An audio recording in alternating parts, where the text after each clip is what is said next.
হ্যাঁ বন্ধু, তাহলে তুই যা। আচ্ছা ঠিক আছে। আর কি অবস্থা ভাই? এই তো ভাই ভালো। আচ্ছা ঠিক আছে। চ বন্ধু যাই। না আমি যাবো না, তুই তোর বন্ধুর লগে যা।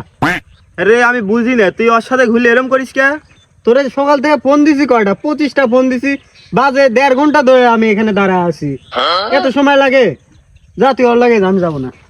কিছু বুঝি না, ওর সাথে ঘুরলে এরম করে কে?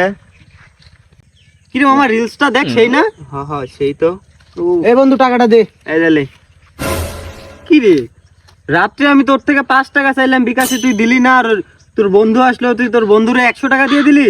আরে না রে, তুই বিশ্বাস কর, আমার কাছে পাইছিল, আমার কাছ থেকে 200 টাকা পাইছিল, তাই দিল। ছিল মানে আমি কালকে চাইলাম 5 টাকা, তোর কাছে 5 টাকা ছিল না, তুই তোর বন্ধু আসার সাথে সাথে 100 টাকা দিয়ে দিলি। না যা তুই বুঝি তোর না, বন্ধুরে তুই নিয়ে থাক। এরম করিস কে? তোর সাথে আমার সম্পর্ক কবে থেকে? তুই না। ওর সম্পর্কের কাছে আমার সম্পর্কের তো আমার আর তোর সম্পর্ক 5 আনারও দাম নাই। থাক তুই তোর বন্ধুরে নিয়েই থাক। এরম করে কি আসলে কিছু বুঝি না তো।